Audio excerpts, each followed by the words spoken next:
A church full of grace. The News Church.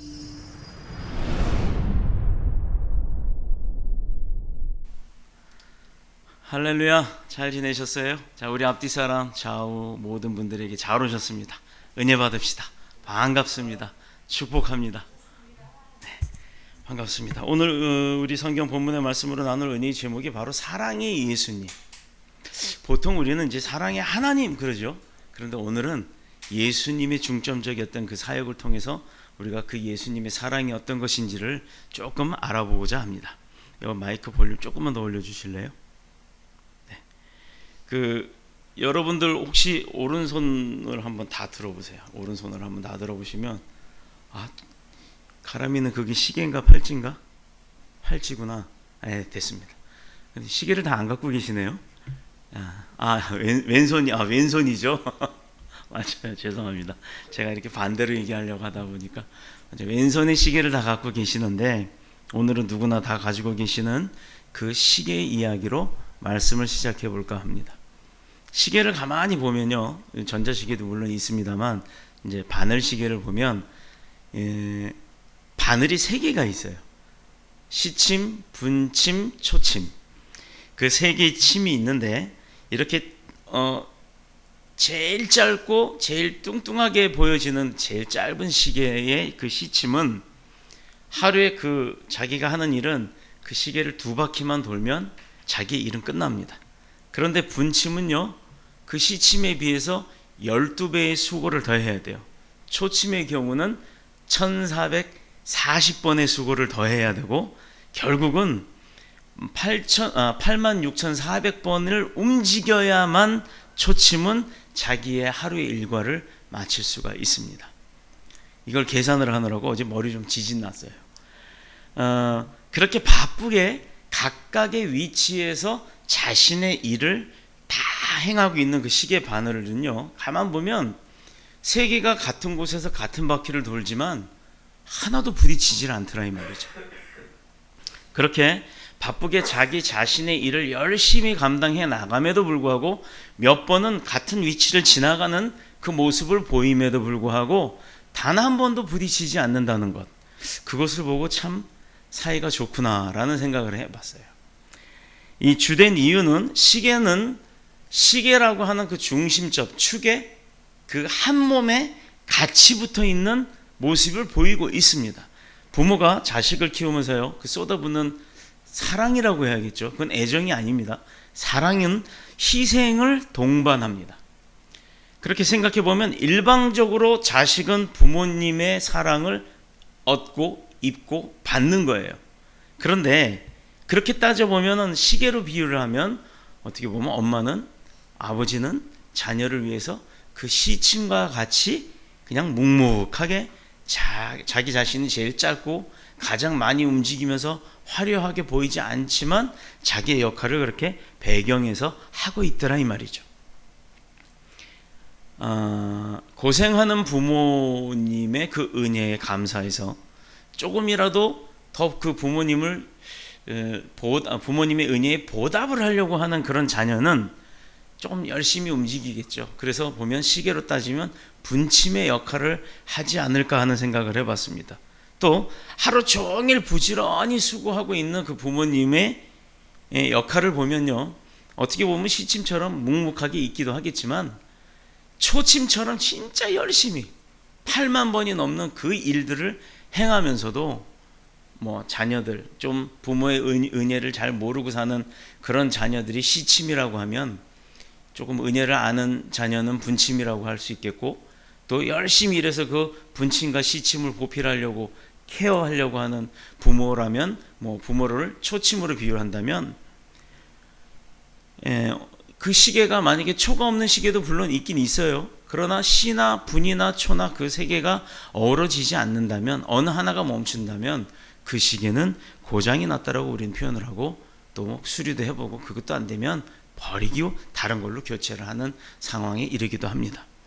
하루 종일 수고하시는 그런 부모님은 어떻게 보면 초침처럼 분침과 시침을 케어하기 위해서 존재한다라고 볼 수도 있겠죠. 이런 부모의 사랑이 있기에 가정이라는 것이 형성이 되는 거고, 또 부모 자식의 관계가 유지가 되는 겁니다. 왜 이제 이렇게 시계로 이야기를 하냐면요, 한번 이제 따져보려고요. 우리나라에는 아주 좋은 삶이 3개가 있대요. 산에 가면 제일 좋은 삶이 뭐예요? 산삼. 바다에 가면 인삼, 해삼. 그리고 집에 가면요, 고삼이 있답니다. 근데요, 산삼과 해삼은 참 몸에 유익해요. 근데 고삼은 무섭답니다. 대학 입시가 그 고3이라는 이름 명문하에 대학 입시라는 것이 뒤따라오다 보니까 그 입시 공부하는 자녀들 앞에는 부모가 꼼짝을 못한대요. 텔레비전도 이어폰, 뭐 물론 저희도 그런 걸 겪어봤습니다만, 이어폰에 이렇게 무선으로 해가지고 이어폰으로 들어요. 그나마 그것도 눈치가 보여서 TV도 제대로 못 봅니다. 시끄럽다, 조용히 해라, 울 떠와라, 깨우지 말라는 이런 주문 등등 이 자녀가 부모한테 오히려 막 해댑니다. 공부를 위해서 필요한 것은 부모님이 그 돈 이외에 어떤 것도 아끼지 않고 갖다 다 투자를 해요. 그래도 부모는 그 자녀를 위해서 참아요. 인내합니다. 그렇게 많이 배워서 조금이나마 잘 사는 모습, 나보다는 좀 더 잘 사는 모습을 그 자녀에게서 볼 수 있기를 원하기 때문에, 결국은 내가 그 자녀가 잘 사는 것으로 보고 내가 만족하기 위해가 아니라 그 자녀가 나보다는 더 잘 사는 삶을 살기 위해서 그렇게 염려하고 투자를 하고 또 그 자녀를 위해서 보필을 한다는 겁니다. 이게 자식 사랑이라고 하는 거예요. 그런데 교회에서는요, 그걸 조금 교회 안으로 가지고 들어와 보면 교회 안에서는 조그만 섭섭한 말이나 또 남들보다 내가 어떤 일을 저 사람보다 내가 일을 더 많이 하는데, 그리고 교회에서 뭔가를 나눠주고 있는데 다 받아가는데 내 순서가 됐는데 그게 모자랐다 그러면 나는 왜 안 주냐고 불만 불평이 얼마나 많은지 몰라요. 그것 작은 것들도 참기가 아주 힘들어합니다. 집에서 고3의 자녀를 위해서는 다 참아가면서도 교회에서는 어떤 것 하나도 참으려고 하지 않아요. 오히려 교회에다가는 바라기만 할 때가 많습니다. 자식이나 가족에 대한 만큼 하나님의 집, 하나님의 교회에 대한 그런 사랑이 넘치질 않기 때문이에요. 자, 그래서 교회 안에서는요, 내가 누구 때문에 못 나온다, 뭐 때문에 못 나온다, 뭐 때문에 못 나온다, 막 등등등 조건이 따라온다라는 거예요. 여기서 우리가 하나 깊게 짚고 넘어가야 될 게 하나 있습니다. 믿음이라는 게 변화가 되는 것이라고 얘기를 했고요. 또 변화되는 믿음만 있는 것이 아니라 그 믿음을 행해야 그 믿음이 살아있는 것이다 라고 이야기를 했어요. 오늘 보면 마지막에 뭐라고 했습니까? 행해야 복이 온다 그러죠. 우리는 다행행자에 복복자를 씁니다. 그런데 성경에서의 행복은 그런 의미가 아닙니다. 행할 행자에다가 복복자. 행하지 않으면 복이 오지 않습니다. 이것은 예수 그리스도의 사랑이 무엇인지를 알아가고자 하는 사람들의 믿음, 그런 사람들이 아직 잘 모르기 때문에 뭐 때문에 못해요, 뭐 때문에 안 돼요, 또 뭐 때문에 내가 서운해요 라고 말을 할 수가 있다라는 겁니다. 이게 잘못됐다라는 것은 아니에요. 그런 과정을 거쳐가면서 내가 변화되어져 가고 예수님의 사랑을 내가 알고 그런 사랑을 내가 받은 것을 알고 아버지 어머니로부터 받았던 그 사랑을 내가 알고 부모님을 위해서 눈물 짓는 것처럼 예수 그리스도로부터 내가 받은 사랑이 뭔지를 알고 그런 교회를 섬기고 그런 주님을 위해서 내가 일을 하는 것이 하나도 아깝지 않을 때, 그때 우리가 그런 사랑의 예수님이 어떤 분인지를 그때서나마 조금 알 수 있다라는 겁니다. 교회 안에 그리스도의 사랑을 아는 사람만 있는 것이 아니기 때문에 불평 불만이 나올 수가 있어요. 조금 썰렁한 것 같은데 안 썰렁하세요? 아니, 날씨 말이에요. 제 말이 아니라 날씨가 썰렁한 것 같지 않아요? 자, 교회나 군대는요, 온갖 종류의 사람들, 또 온갖 배경을 가진 사람들, 온갖 지식을 가진 사람들이 다 모이는 곳입니다. 또 그런데 군대는요, 교회와는 좀 달리 뭐가 있냐면 군율이라고 해서 규율이라고도 하고 군기라고 하는 것들이 있고, 또 그거의 반면에 교회는 교회 법이라고 있고 뭐 율법이라는 것이 있지만 그것이 그렇게 어떤 군율만큼의 강한 어떤 결집력이나 어떤 뭐라 그럴까요? 규제력을 갖고 있지는 않다라는 겁니다. 탄탄한 조직을 갖고 있는 군대에 비해서 교회도 어떻게 보면 무슨 부서 하고 조직이 다 있죠. 그런데 그 조직 안에 얼상 충돌이 있다라는 겁니다. 왜? 무엇이 군대와 교회가 다를까요? 똑같은 구조와 똑같은 형태를 띠고 있음에도 불구하고 군대와 교회가 다른 이유는 뭘까요? 군대에는 군법이라는 것이 있고 훈련이라는 것이 있고 그거에 따른 충성심이라는 것이 있습니다. 그러면 교회를 군대 이상으로 강하고 이상적인 아주 그런 공동체로 만들 수는 없을까? 만들 수 있지요. 왜 없겠어요? 만들면 있지요. 기독교 중에도 보면 구세군이라는 종교가 있죠. 교단이 있습니다. 그 구세군은요, 목사가 아니라 무슨 이렇게 계급으로 돼 있어요. 그리고 구세군의 역할은 섬김과 봉사 그리고 자선입니다.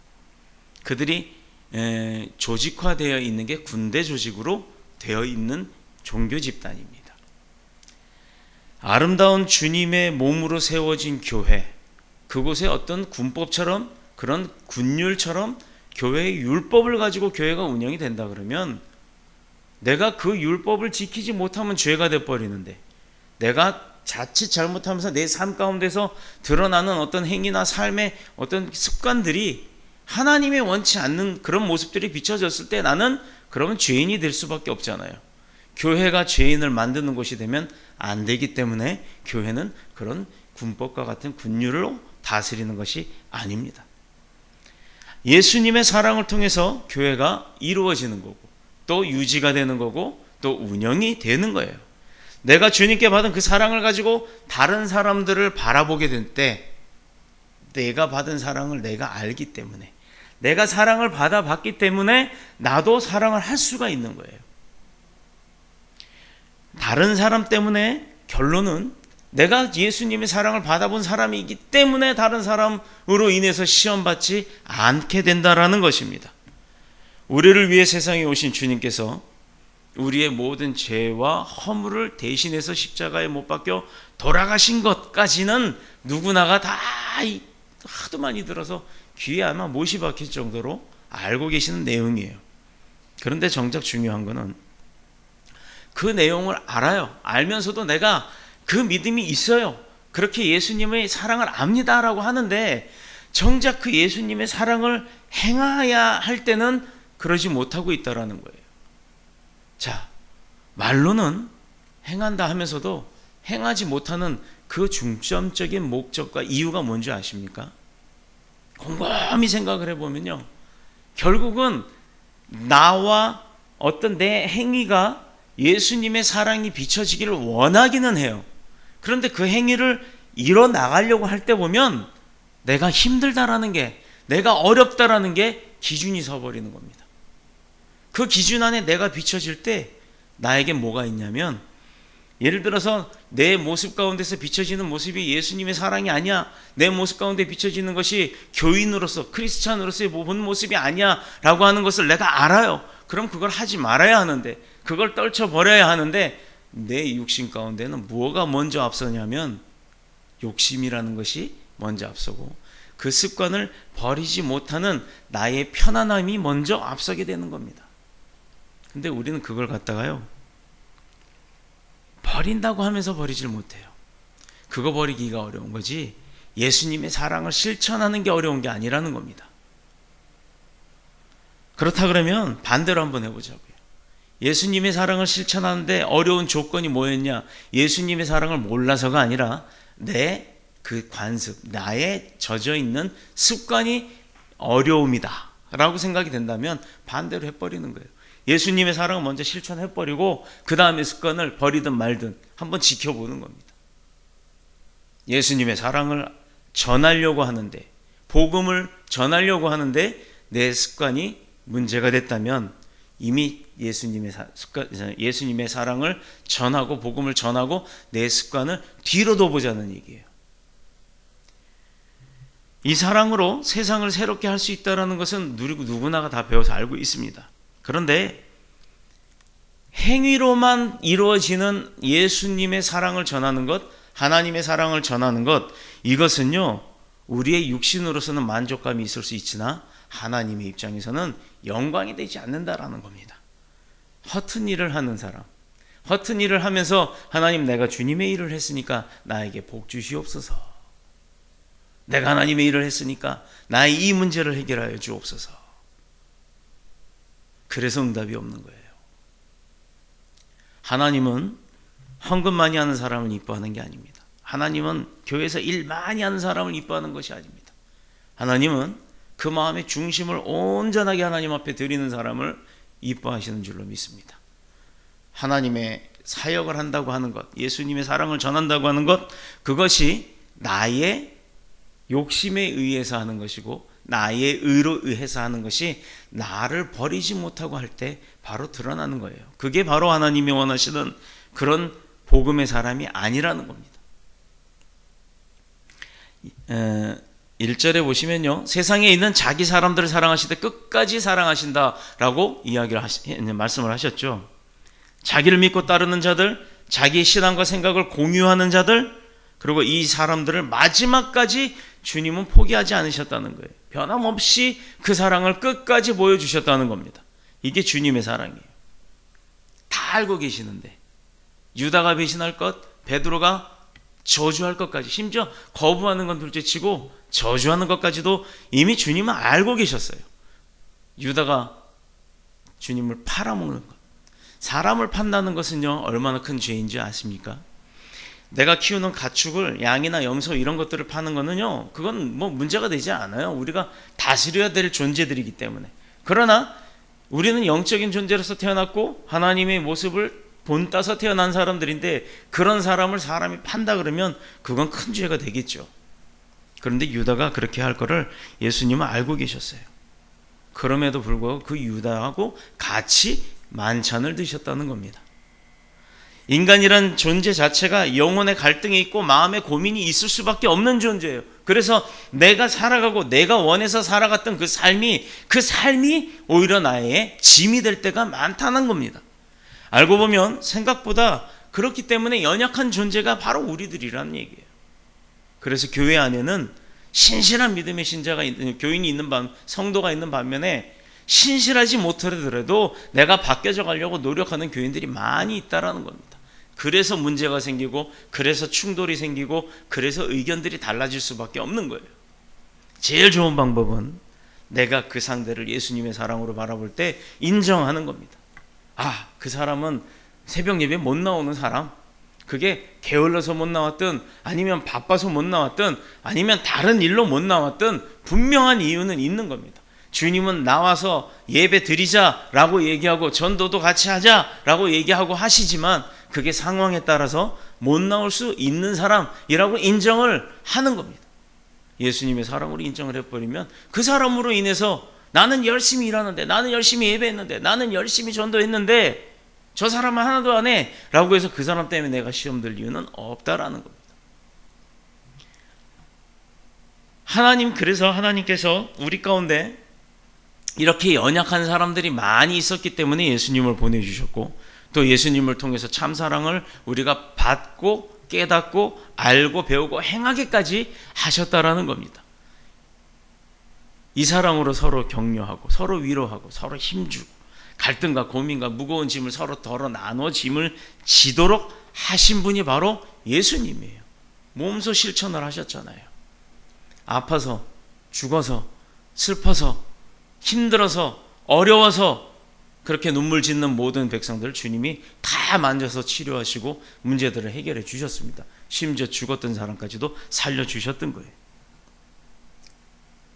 그러면 갈등과 문제가 다 해결됐죠? 그러면 아무 문제가 없죠? 해결을 다 받았으면 문제가 없는 거잖아요. 그러면 문제가 없이 조용히 해야 되는데 그 다음에 또 분쟁이 생긴다는 겁니다. 왜요? 왜 그렇게 해결이 돼도 분쟁이 생기고 문제가 생깁니까? 그 진짜 문제는 바로 우리의 태도에 달려 있다라는 겁니다. 주님은 자기의 사람들을 사랑하시는데 어떻게 사랑했다고요? 끝까지. 그 끝이 어디입니까? 그 끝까지라고 하셨던 표현의 그 끝이 어디예요? 십자가에 달려 돌아가셔서 부활하시기 전까지. 그때까지도 주님은 그 제자들을 사랑하셨습니다. 당신의 살을 찢고 피를 다 쏟으신 그 십자가의 고통을 받을 때 내가 저놈 때문에 죽었어, 이게 아니라 저들의 죄를 용서하여 주옵소서까지. 바로 주님은 그런 분이십니다. 그런데 교회에서 너 이거 안 하면 저주받아, 너 이거 안 하면 큰일 나, 이렇게 이야기하는 게 옳겠습니까? 이게 우리를 사랑하시되 죽도록 사랑하셨다는 게 주님의 그 말씀이에요. 사랑하시기까지, 죽기까지, 끝까지 우리를 사랑하셨다고 하는 그 주님의 그 표현이 바로 이 십자가의 사랑을 이야기하는 겁니다. 바로 이것이 우리를 향하신 하나님의 사랑인 줄로 믿으시길 축복합니다.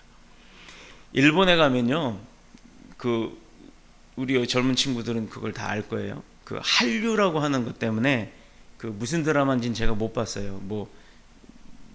남이섬에서 찍은 무슨 드라마, 그것 때문에 일본에 한류 문화가 들어가기 시작했고, 일본 사람들이 그렇게 한국인들을 좋아한다고 하는데, 어떤 아줌마가 한 분이 있었어요. 그 한류에 아주 그냥 푹 빠져 있었던 아줌마. 그 드라마를 보고서 완전히 한국 사람이라 그러면 그냥 강도도 좋아할 정도로 그렇게 한국 사람을 좋아했던 아줌마가 있었어요. 나도 저렇게 저 드라마의 주인공처럼 한번 사랑에 빠져봤으면 좋겠다. 나도 죽도록 사랑 한번 해봤으면 좋겠다. 이렇게 여한이 없을 것이라고 그 아주머니가 생각을 했답니다. 그래서 때때로 죽도록 사랑하지 못했던 자기 인생의 과거를 되돌아보면서 나는 왜 이렇게 슬프게 사나, 그리고 나는 왜 이렇게 보잘것없이 사나, 난 진짜 허송세월만 보냈구나라고 느꼈답니다. 그러나 낙심할 필요가 없는 거예요. 이미 우리 모두를 죽도록 사랑하신 주님이 있기 때문에 내가 몰라서 그렇지 나도 이미 그런 주님의 사랑을 받았다라는 겁니다. 예수 그리스도는 이미 우리를 죽도록 사랑하신 분입니다.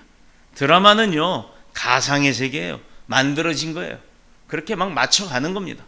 그러나 허구에 찬 그 드라마는 연기일 뿐이지만 예수님은 실제로 우리 가운데 오셔서 우리를 위해서 자신의 생명을 내어주시기까지의 사랑을 실천하신 분이라는 겁니다. 실존하셨던 일인 것입니다.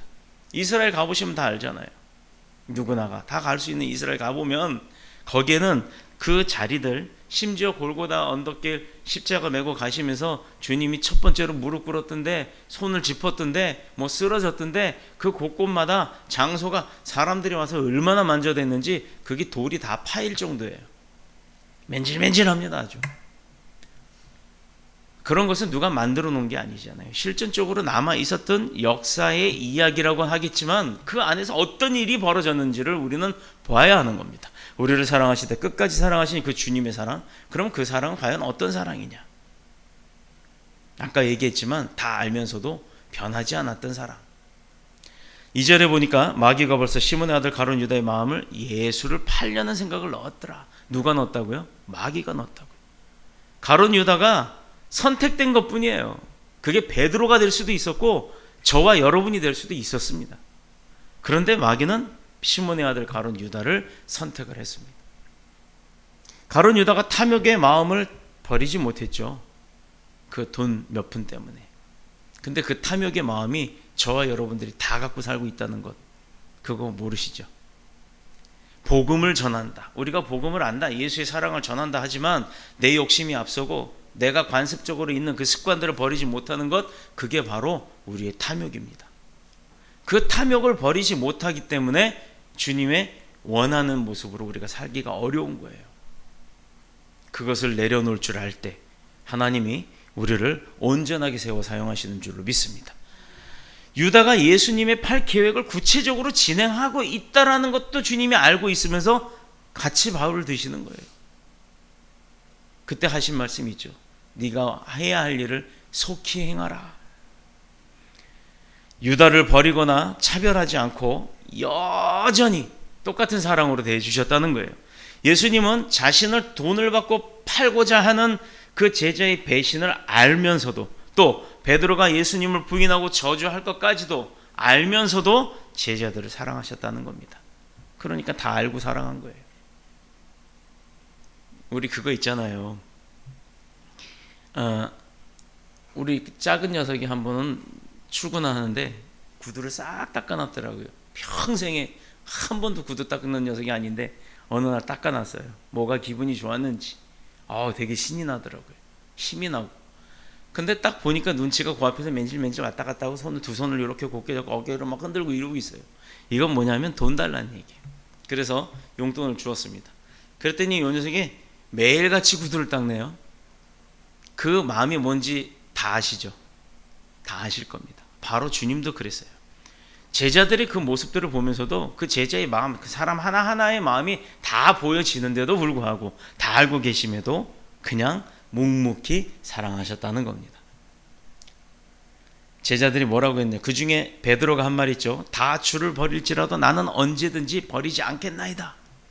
베드로와 모든 제자들이 이구동성을 아주 그냥 거의 외치다시피 이구동성으로 고백한 이 고백이, 맹세가 얼마나 허망했습니까?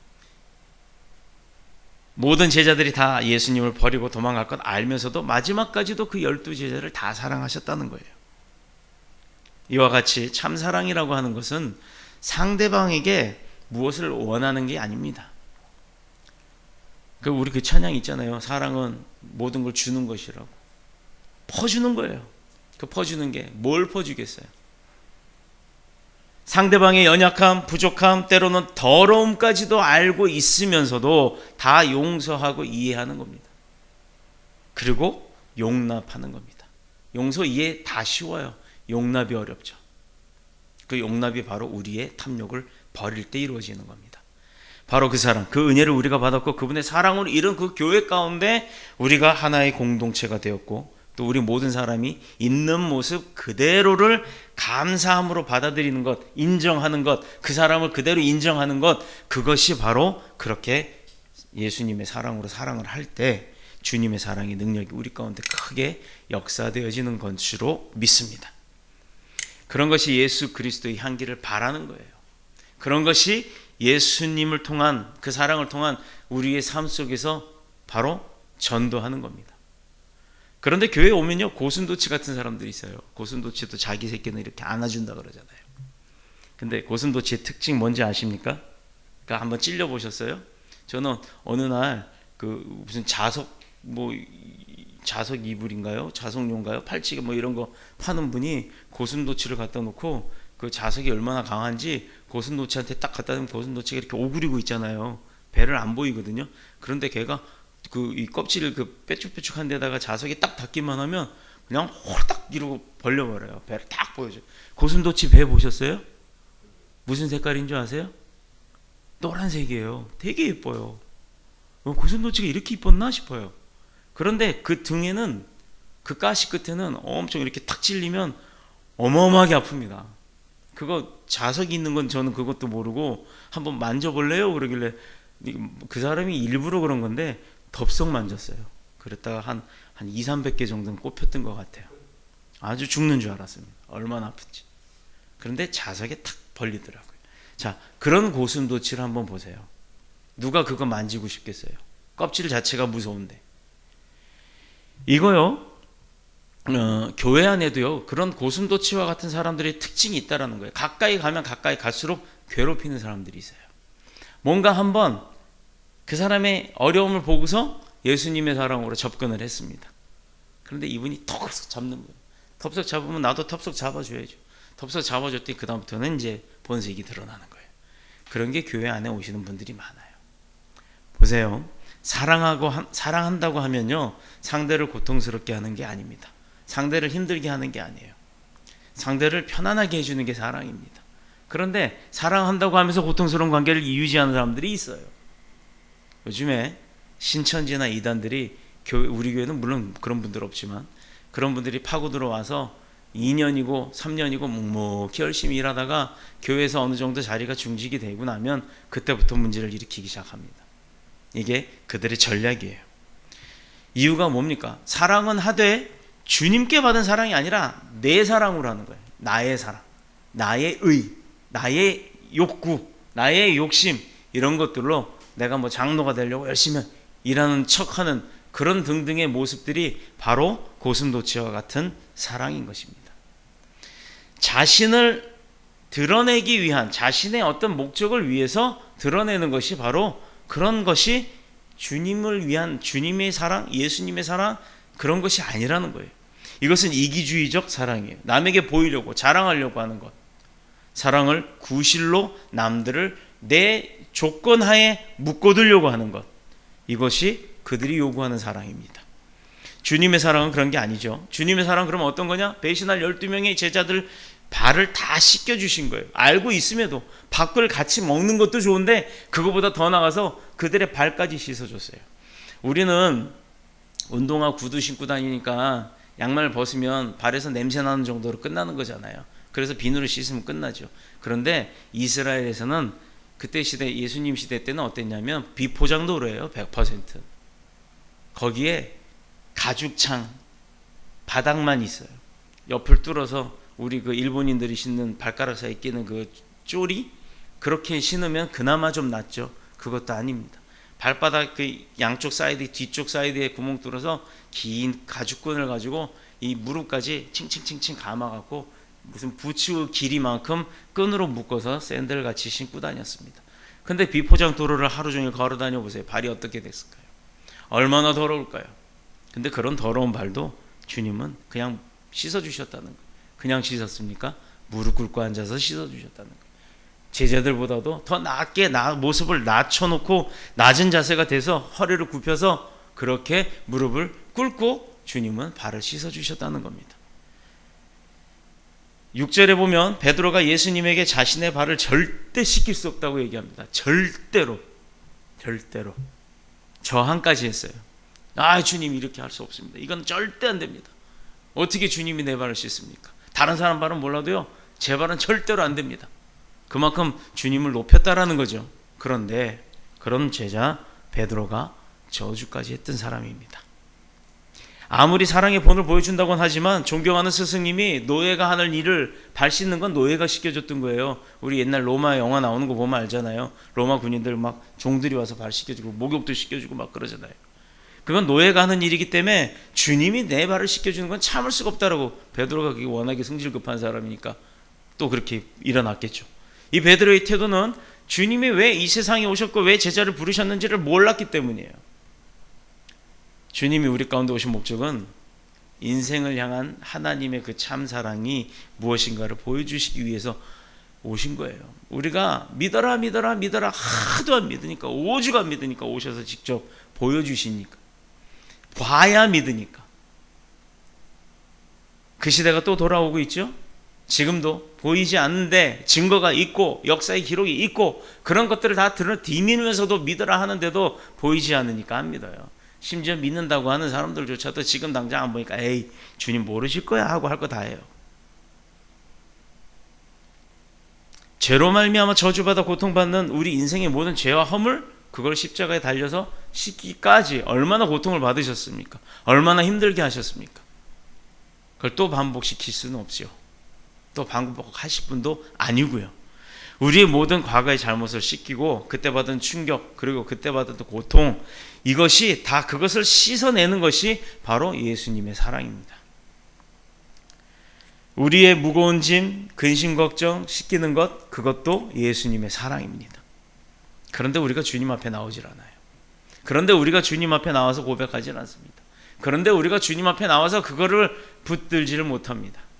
왜? 아까 말했던 나의 탐욕 때문에.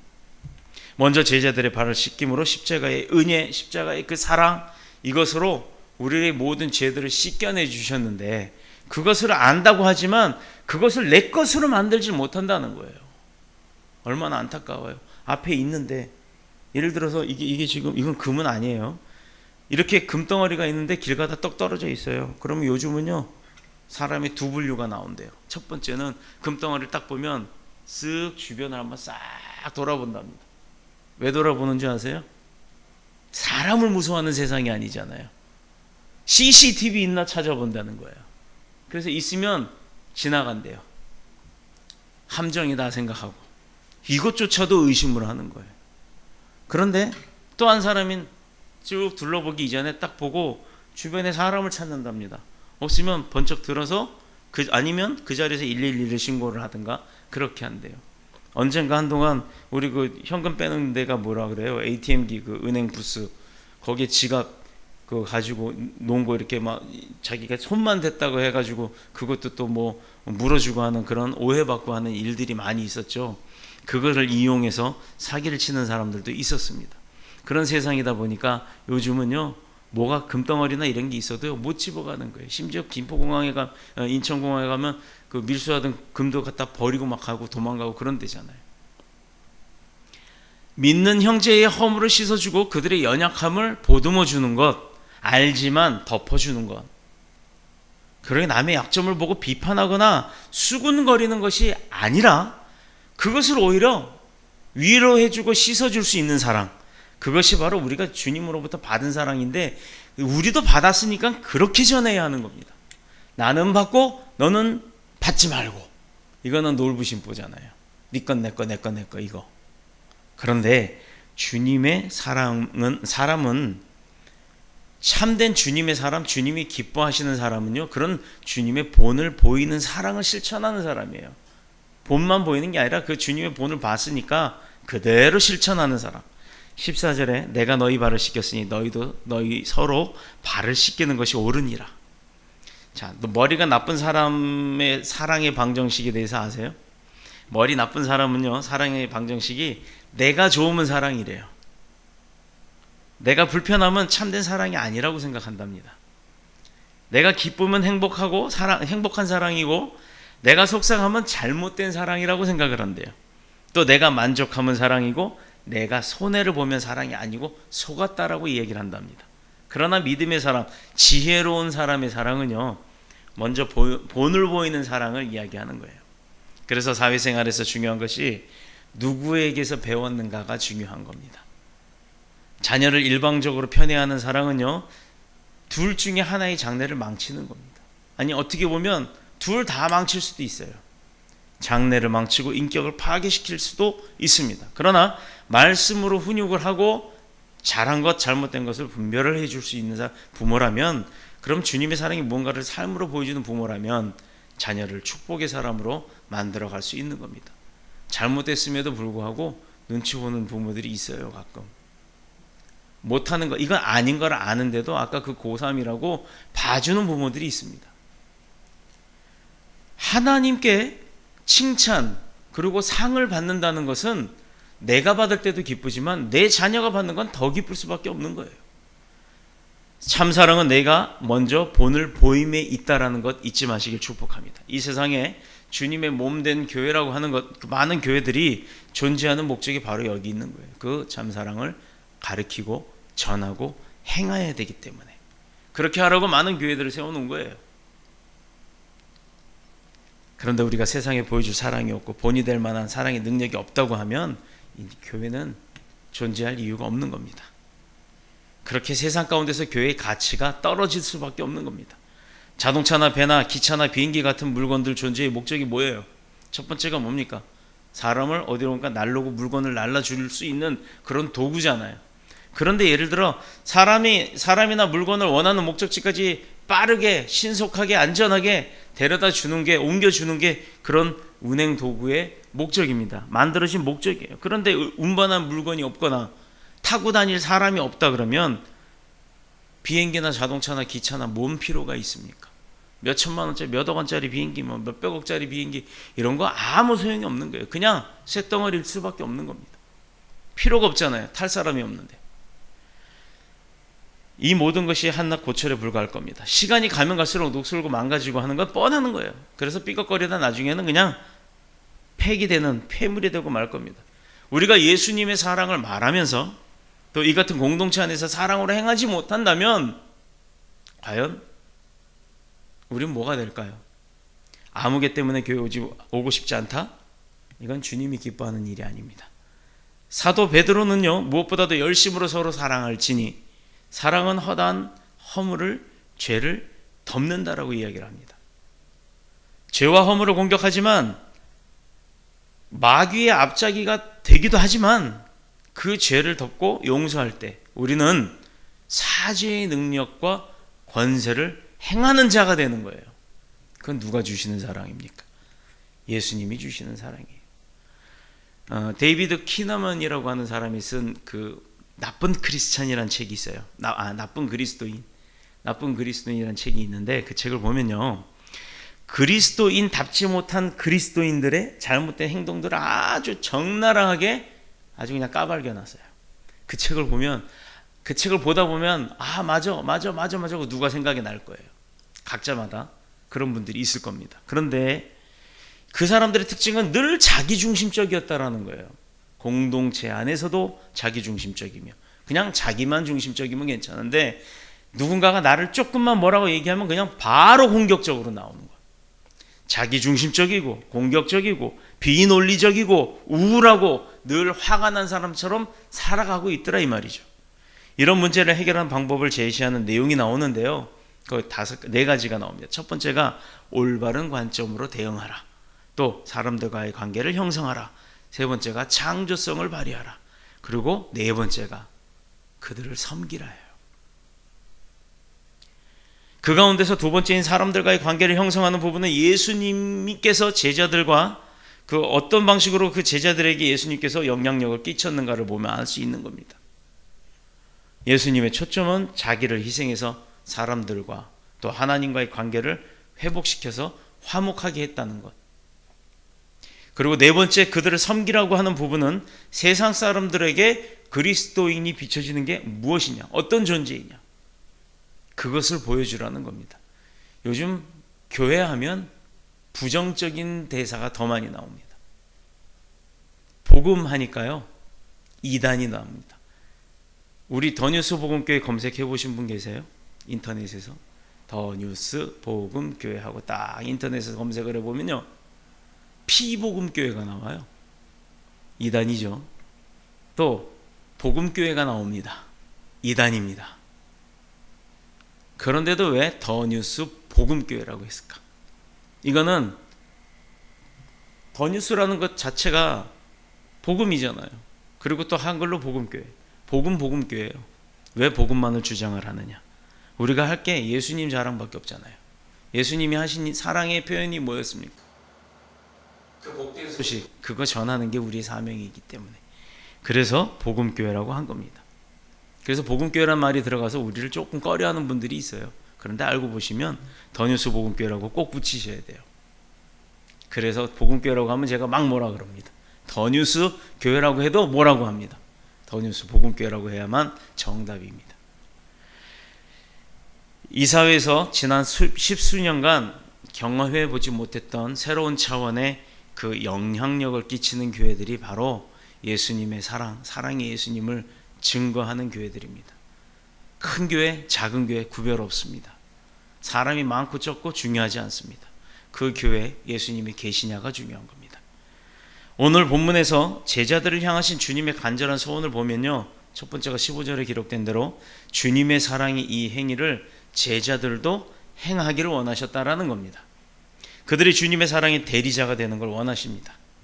그래서 주님의 모습은 안 보여도, 내가 느껴지지 않아도 주님의 모습을 우리가 보아왔고 또 배워왔기 때문에 그 본대로 따라가는 제자들의 삶 속에서 주님의 사랑이 드러나기를 원하시는 겁니다. 두 번째가 17절대로 너희가 이것을 알고 행하면 복이 있다. 그래서 행복인 거예요. 행하지 않으면 행복하지 않습니다. 내가 누군가를 좋아하면 좋아한다고 말해야 행복하는 거예요. 내가 돈이 필요하면 일을 해야 행복한 겁니다. 가만히 앉아 있다고 누가 돈을 갖다 주지 않습니다. 가만히 있다고 누가 너를 사랑합니다 라고 얘기하지 않습니다. 표현을 하고 행동을 해야 내가 행복해지는 겁니다. 제자들의 발을 씻기신 주님의 그 행위가 무엇을 의미하는가를 잘 알고 깊이 묵상하시고 또 그것들을 우리 삶 속에 그대로 본으로 삼고 행한다면 그 사람이 복될 것이라고 하시는 주님의 약속인 것입니다. 남의 발 더럽죠. 조금만 냄새 나도 저리 가, 빨리 가서 발 씻고 와, 이렇게 하잖아요.